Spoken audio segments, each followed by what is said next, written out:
जरूरी सूचना है आप सभी स्टूडेंट्स के लिए। स्टडी फॉर सिविल सर्विसेज का Android app Google play store में आ चुका है, उसको प्लीज तुरंत इंस्टॉल कर लीजिए। और अगर आप स्टडी फॉर सिविल सर्विसेज के सिर्फ ऐप से कोई भी कोर्स, कोई भी पीडीएफ परचेस करते हैं तो उसमें अप्लाई कूपन, अगर आप ज्ञान सर जो है आप उसमें अप्लाई करते हैं, ये कूपन कोड है, तो उसमें 20% फीस तुरंत माफ हो जाएगी। मतलब 20% डिस्काउंट तुरंत उसमें लग जाएगा। ज्ञान सर लिखना है, नॉर्मली ज्ञान सर स्मॉल लेटर में है सब कुछ, कोई स्पेस नहीं, कोई कॉलम नहीं, सिर्फ ज्ञान सर, GYANSIR। इस तरह से अगर कूपन कोड लगाते हैं आप ऐप में बाई करने से पहले, जो अप्लाई कूपन वाले में आता है, तो 20% का डिस्काउंट तुरंत मिलेगा। वीडियो देखिए। नमस्कार दोस्तों, स्वागत है आपका स्टडी फॉर एग्जाम्स में।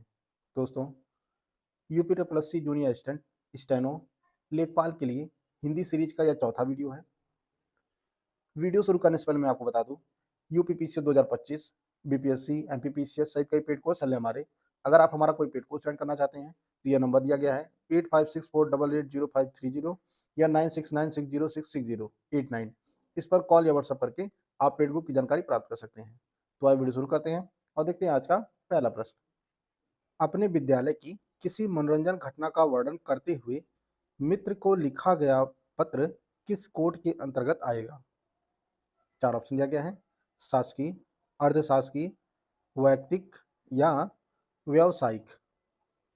तो यह जो पत्र आएगा यह आपका ऑप्शन सी वैयक्तिक के अंतर्गत आएगा। तो इसका ऑप्शन सी सही है। निम्नलिखित में से कौन सा शब्द तत्सम नहीं, यानी वह शब्द जो होगा वह तद्भव होगा? पक्ष, वायु, साई, राजन।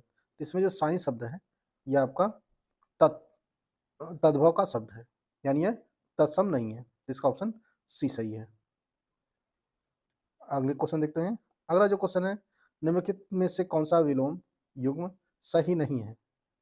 भद्र का अभद्र, भय का साहस, मूढ़ का ज्ञानी, मान्य का ध्यान। तो इसमें जो गलत युग्म है वह आपका ऑप्शन डी है। मान्य का जो विलोम होता है वह अमान्य होता है, वह अमान्य होता है। बाकी तीनों जो है सही सुमेलित है। भद्र का अभद्र होता है, भय का साहस होता है, मूढ़ का ज्ञानी होता है। इसका ऑप्शन डी सही है। अगला जो प्रश्न है, निम्नलिखित में कौन सा वाक्य अशुद्ध है?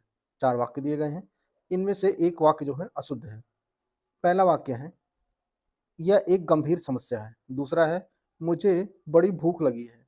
और तीसरा है, मैंने राम से पूछा। चौथा है, वह घर गया। तो इसमें जो अशुद्ध वाक्य है वह आपका ऑप्शन बी, मुझे बड़ी भूख लगी है, यह आपका अशुद्ध वाक्य है। यहाँ बड़ी की जगह बहुत हो जाएगा, मुझे बहुत भूख लगी है, तो यह अशुद्ध, यह जो है शुद्ध हो जाएगा। तो इसका ऑप्शन बी सही है, बी वाला ऑप्शन अशुद्ध है। बाकी तीनों वाक्य जो है शुद्ध है। मूल पाठ का व्याख्या के साथ अनुवाद कहलाता है। मूल पाठ का व्याख्या के साथ अनुवाद क्या कहलाता है? तो वह व्याख्यानुवाद कहलाता है। इसका ऑप्शन डी सही है। कौन सा समूहवाचक संज्ञा नहीं है? चार ऑप्शन दिया गया है, पुस्तकालय, सेना, झरना, सभा। तो इसमें सही आंसर आपका हो जाएगा ऑप्शन सी। झरना जो है यह समूहवाचक संज्ञा का उदाहरण नहीं है। बाकी पुस्तकालय, सेना, सभा ये तीनों जो है समूहवाचक संज्ञा का उदाहरण है। इसका ऑप्शन सी सही है। बढ़ते हैं अगले क्वेश्चन की तरफ। अगला जो क्वेश्चन है, निम्नलिखित में से शुद्ध वर्तनी वाला शब्द है?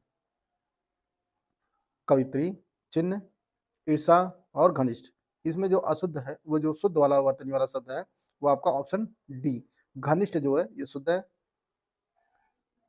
ए वाले ऑप्शन में गलती क्या है? इसमें कव इत्री होता है, कव इत्री, तो यह जो है शुद्ध हो जाएगा। ये चिन्ह नहीं होता है, चिन्ह होता है, चिन्ह। और यह ईर्ष्या होता है, ईर्ष्या नहीं होता है। तो इसको जो है डी वाला ऑप्शन सही हो जाएगा। अगला जो प्रश्न है, निम्नलिखित में से किस शब्द में अ उपसर्ग नहीं लगा है? अकथ, अवेद, अचूक, अनुज। तो जिसमें अ उपसर्ग नहीं जुड़ा है वो आपका ऑप्शन डी है। अनुज में जो है अनु उपसर्ग जुड़ा हुआ है। जब इसका विच्छेद करेंगे अनुधन जय, तो इसमें जो है अनुपसर्ग जुड़ा हुआ है। बाकी आधन कथ, आधन वेद, आधन चूक, तो ये जो है इन तीनों में उपसर्ग जुड़ा हुआ है, लेकिन डी वाले ऑप्शन में अनुज में अनुपसर्ग जुड़ा हुआ है। इसका ऑप्शन डी सही है। कौन सा विलोम युग में सुमेलित नहीं है?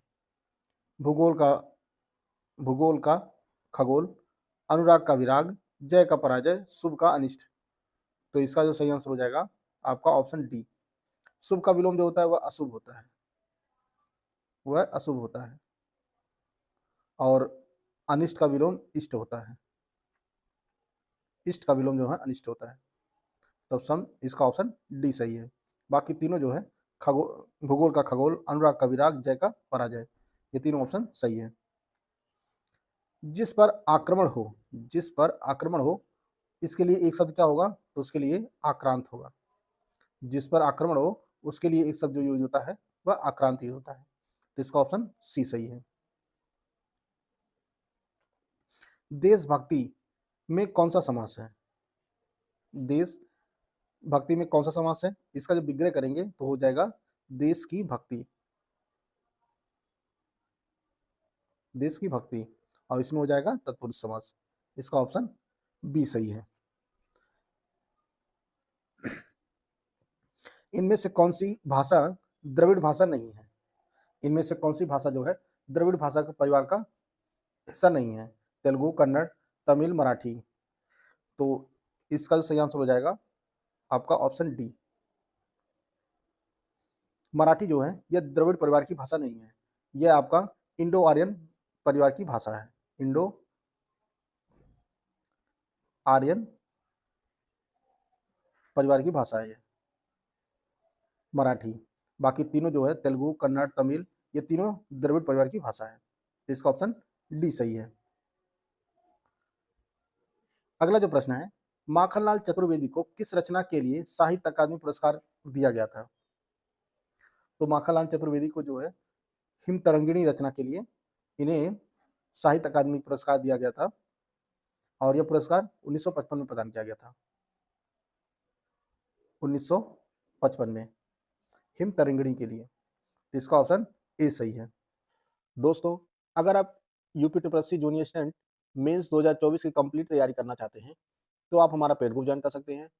पेड ग्रुप में आपको exam oriented selection material, complete PDF notes, recorded classes, full length test, सब कुछ जो है आपको प्रोवाइड किया जाएगा, और यह जो है दोनों भाषाओं में कोर्स उपलब्ध है। इसके लिए जो फीस रखी गई है वह 999 रुपये है। अगर आप ज्ञान सर कूपन कोड यूज करेंगे तो आपको 20% का डिस्काउंट मिल जाएगा, और यह कोर्स जो है 799 रुपये का हो जाएगा।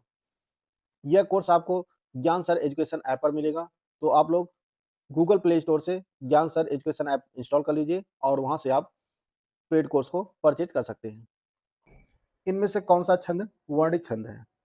सोठा, वरव्य, सवैया, छप्पन। तो सवैया में जो है वर्णिक छंद होता है, और बाकी सोठा वरव्य में जो है यह मात्रिक छंद होता है। इसका ऑप्शन सी सही है। रीति धन अनुसार से संधि के बाद बनेगा, यह जो है रीति और अनुसार मिलकर क्या शब्द बनेगा? 4 ऑप्शन दिया गया आपके सामने, ऑप्शन आप लोग ध्यान से पढ़िए। तो इसका सही आंसर हो जाएगा ऑप्शन डी, रीत्यनुसार। रीत्य अनुसार जो है इसका सही युग्म हो जाएगा संधि का, और इसमें जो संधि है वह यण संधि है, यण संधि है रीतिधन अनुसार में। इसका ऑप्शन डी सही हो जाएगा। अगला जो क्वेश्चन है, संस्कृत शब्द दिया गया है इति और इति का अर्थ क्या होगा? तो इस इति का जो अर्थ होता है समाप्ति होता है, और इस इति का जो अर्थ होता है वह आपदा होता है। इसका ऑप्शन ए सही है। बढ़ते अगले क्वेश्चन की तरफ। अगला जो क्वेश्चन दिया गया है, अर्पणा शब्द का पर्यायवाची है औरत, दिवांगना, आराधना, पार्वती। तो अर्पणा शब्द का जो पर्यायवाची है वह पार्वती है, और इसकी जो अन्य पर्यायवाची है गिरिजा, शैलजा, उमा, गौरी, ये सभी जो है अर्पणा की पर्यायवाची है। इसका ऑप्शन डी सही हो जाएगा। निम्नलिखित में से कौन सा युग्म सही नहीं है? इसमें नहीं पूछा जा रहा है। शुक्ल का कृष्ण, प्रमुख का गौड़, तृष्णा का मिश्रणा और कृतघ्न का कृतज्ञ। तो इसमें जो सही आंसर आपका ऑप्शन सी हो जाएगा। तृष्णा का जो विलोम होता है वह वितृष्णा होता है, वितृष्णा, मिश्रा नहीं होता है। इसका ऑप्शन सी सही है। बाकी तीनों जो है युग्म आपका सही सुमेलित है। शुक्ल का कृष्ण, प्रमुख का गौड़ और कृतज्ञ का कृतज्ञ। आनन, आनन का समानार्थी क्या होगा? आनन का जो समानार्थी होता है वो मुख होता है। इसका ऑप्शन ए सही है। महादेवी वर्मा को ज्ञानपीठ पुरस्कार उनकी किस कृति के लिए मिला था? तो यामा के लिए, नीरजा के लिए, आत्मिका के लिए या नीलांबरा के लिए? तो इसका सही आंसर आपका ऑप्शन ए है। महादेवी वर्मा को ज्ञानपीठ पुरस्कार जो है यामा संग्रह के लिए दिया गया था। और यामा जो है यह कविता संग्रह है और इसमें जो है निहार, इसमें 4 कविताओं का संग्रह है। यामा में 4 कविताओं का संग्रह है और 4 कौन-कौन सी हैं? नीरजा, निहार, रश्मि और सांध्य गीत। ये 4 कृतियों का संग्रह है यामा। और इसी के लिए इन्हें जो है 1982 में ज्ञानपीठ पुरस्कार से सम्मानित किया गया था। इसका ऑप्शन ए सही है। निम्नलिखित में से कौन सा शब्द तद्भव नहीं है? इसमें कौन सा शब्द जो है तद्भव नहीं है? काज, आकर, कान, वायु। तो इसका सही आंसर हो जाएगा आपका ऑप्शन डी। वायु शब्द जो है ये आपका तत्सम शब्द है, यह तत्सम शब्द है। बाकी काज, आखर, कान ये तीनों जो है तद्भव शब्द के उदाहरण है। तो इसका ऑप्शन डी सही है। अगला प्रश्न है, पानी परात को हाथ छुए नहीं, नैनन के जल सो पग धोए। इसमें कौन सा अलंकार है? तो इसमें आपको पता लग ही रहा होगा, इसमें अति संयुक्ति अलंकार है। इसका ऑप्शन ए सही है। संस्कृत शब्द दिया गया है प्रसाद, प्रासाद। युग्म का सही अर्थ क्या होगा? 4 ऑप्शन दिया गया आपके सामने, ऑप्शन आप लोग ध्यान से पढ़िए। तो इसका अर्थ हो जाएगा एक प्रसाद, इस प्रसाद का जो अर्थ होता है वह कृपा होता है और इस प्रसाद का जो अर्थ होता है वह महल होता है। इसका ऑप्शन बी सही है। निम्नलिखित में से रूढ़ शब्द का चयन कीजिए। कौन सा एक शब्द जो है रूढ़ शब्द है? पनघट, मत, बुद्धिमान, फल वाला। तो इसमें मत जो शब्द है वह रूढ़ शब्द है। रूढ़ शब्द वह होते हैं जो शब्द हमेशा किसी विशेष अर्थ को प्रकट करते हों तथा जिनके खंडों का कोई अर्थ ना निकले, वे शब्द जो होते हैं वह रूढ़ शब्द कहते हैं, उसे रूढ़ शब्द कहते हैं। जैसे अगर मत को जो है तोड़ा जाएगा तो इसका जो है यह कोई अर्थ नहीं निकलेगा इसका। तो इसका ऑप्शन बी सही है। संज्ञा का भेद नहीं है। कौन सा भेद जो है, इनमें 4 ऑप्शन दिया गया आपके सामने, कौन सा एक जो है संज्ञा का भेद नहीं है? जैसा कि आप सभी को पता है संज्ञा के 5 भेद होते हैं, उनमें से कौन एक इसमें शामिल नहीं है? व्यक्तिवाचक, जातिवाचक, निजवाचक या भाववाचक। तो इसमें सही आंसर हो जाएगा आपका ऑप्शन सी। यह जो है निजवाचक संज्ञा के अंतर्गत नहीं आता है। भेद कौन कौन से हैं? व्यक्तिवाचक, जातिवाचक, भाववाचक, द्रव्यवाचक और समूहवाचक। ये 5 भेद होते हैं संज्ञा के। इसका ऑप्शन सी सही है। निजवाचक जो है संज्ञा का भेद नहीं है। मुख्य क्रिया के अर्थ को स्पष्ट करने वाली क्रिया होती है। मुख्य क्रिया के अर्थ को स्पष्ट करने वाली क्रिया होती है, वह जो है सहायक क्रिया होती है। इसका ऑप्शन ए सही है। निम्नलिखित में से किस समास में दोनों पद प्रधान होते हैं? किस समास में दोनों पद प्रधान होते हैं? तो वह द्वंद्व समास में दोनों पद जो है प्रधान होते हैं। इसका ऑप्शन बी सही है। निम्नलिखित हिंदी वर्णों में से अयोग व कौन सा वर्ण है? 4 ऑप्शन दिया गया है, ऑप्शन आप लोग ध्यान से पढ़िए। तो इसका अनुसार जो है, इसका आंसर आपका ऑप्शन बी है। यह अंग और अ, अनुस्वार और विसर्ग जो है यह दोनों आपके अयोग व वर्ण है। इसका ऑप्शन बी सही है। संरचना की दृष्टि से वाक्य के कितने भेद होते हैं? संरचना के दृष्टि से वाक्य के कितने भेद होते हैं? तो वाक्य के कुल 3 भेद होते हैं। 3 भेद होते हैं। कौन-कौन से? सरल, मिश्र और संयुक्त। सरल वाक्य, मिश्र वाक्य और संयुक्त वाक्य, ये 3 भेद होते हैं संरचना की दृष्टि से वाक्य के। इसका ऑप्शन डी सही है। काली घटा का घमंड घटा, इसमें किस अलंकार का प्रयोग किया गया है?